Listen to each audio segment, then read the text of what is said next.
Hey Huskies, let's look at our play Ice. This will probably be our most used play, and it teaches us great principles about how to move from a vertical stack. But in this context, it will be a set play in which we're moving a certain way. So for Ice, we will be moving off of a vertical stack, and usually for this one, we will be going in around the middle. This starts off with four. We count one, two, three, four. One is being the start of the stack, five being the back. Four starts off by cutting in either to the open side or to the break side. They get to choose. Based off of that, five will react and cut the other way.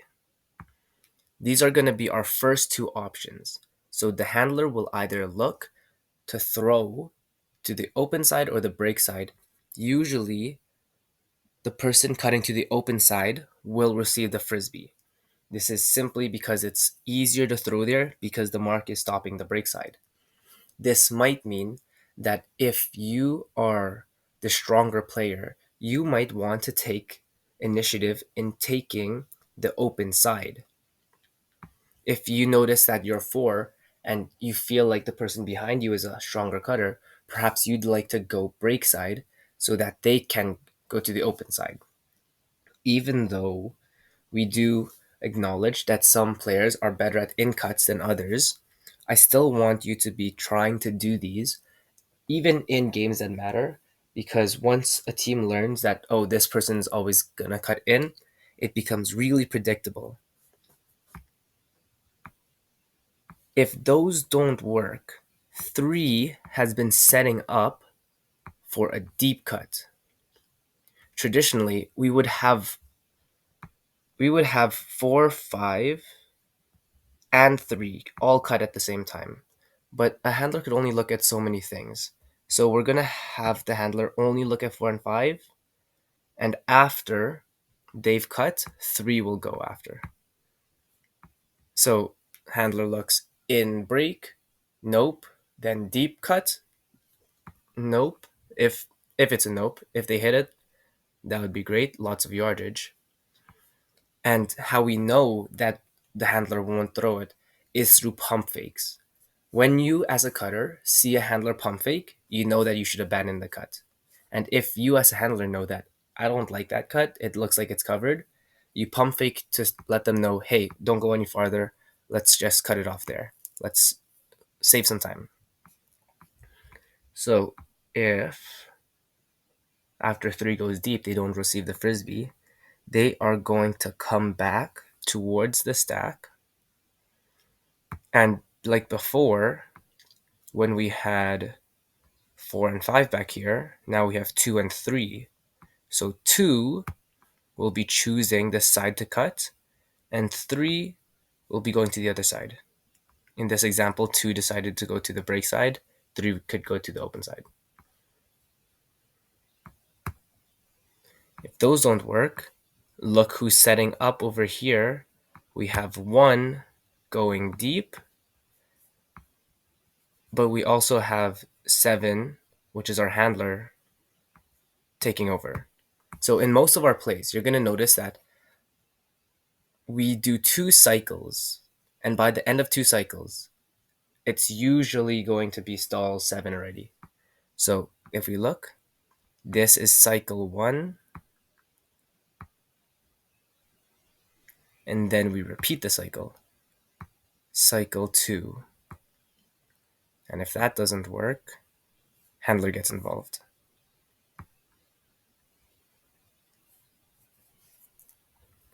So let's look at what if we're playing ice, but the frisbee is on the sideline, because it doesn't work as nicely. So over here, we see that the frisbee is on the sideline, and that our stack, if you watched the positional basics for a vertical stack, the stack is away from the frisbee, giving us more space. I know in practice we said it was four, but I don't really mind if it's four or five. In this example, I said it's five initiating the cut. So we're going to have five in this example initiate the in cut. and the handler is only going to look at this option. 4 is setting up to cut in, but right now they're not moving. They're not doing that in cut.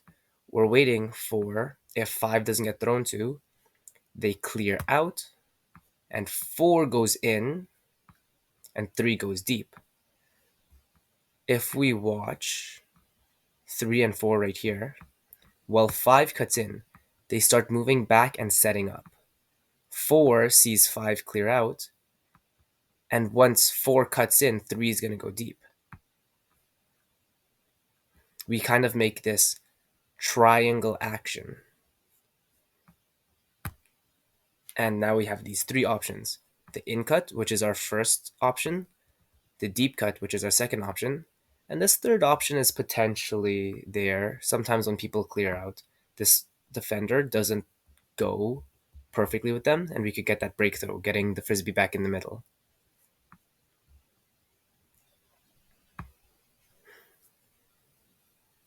If that doesn't happen, we go into the second cycle, and the cycle is very similar. So it's going to be a lot. This happens. Let's break it down. So 5 just cleared out. They're just going to come back into the stack. Imagine there's a stack right here. Right now, everyone's moving around. But if there was a stack right here, they'd be in it. 4 just did an in cut. So what do they have to do? They're in the open lane. They have to clear to the stack. Okay. 3 just went deep. In normal ice, they would usually do an in cut, but we have 2 people setting up, as we'll see over here. So rather than doing a deep cut and coming in, we're going to do a deep cut, and then we're going to clear to the break side and back in. They're going to loop like this so that one of these players has a chance to go deep. Looking at 3, loops around. Oh, let's go back.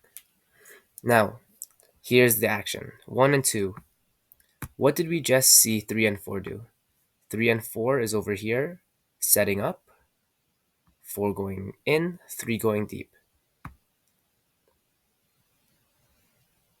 So, over here, instead of 3 and 4, let's look how similar these positions are. 3 and 4 compared to 1 and 2 are basically in the same position. Now, after everyone clears out, 2 is going to do an in cut, and 1 will be doing an out cut, a deep cut. So, altogether, it's very messy, which is beautiful because we get to confuse our defenders like that. So much movement.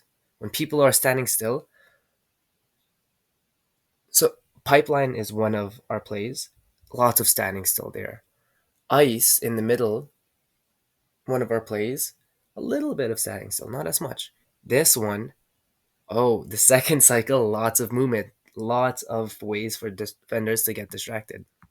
But when you realize that we're making a triangle here with a flow going this way, and then there's a mini flow over here going this way, it becomes a lot easier to recognize. So many options here. Even 5 technically, if they're getting poached off, could be hit. But there's so many options. If this doesn't work, we just did our second cycle, just like with ice. Cycle 1, cycle 2, handlers, plus a Hail Mary option. Sideline, we have cycle 1, cycle 2, and then our handlers start cutting, and we have this deep option. So what happened there? 4 and 5 are already in the stack. They just have to adjust and get into a nicer stack. Over here, 3 needs to come in the stack. I don't really care if they come in this way or like how I show in this where they loop around. And then 1 right now is on the open side and deep. I want them to clear out, just like how 3 did earlier, to the break side and in. Oh, but what's 2 doing? They are our Hail Mary option. So earlier, what did we see? We saw 2 do an in cut, and if this in cut doesn't work, they're gonna do a deep cut. They pretend to clear out and then go for a deep cut. But mostly after the second cycle, we're looking for the handlers to restart the frisbee. We have either of those options. If that doesn't work, handler does a Berkeley. There's lots of handler movements. That just comes to your handler principles for cutting. But at this point, everyone's cleared out. If we need to throw a Hail Mary, we throw those Hail Marys. But those are the basics of ice. We have our normal ice, which will be in the center, and we have our ice, which is on sideline. We're not going to be calling them any different, but when we call ice and you notice that it's on the sideline, perhaps we're going to start off calling it ice sideline. Maybe we'll say ice side,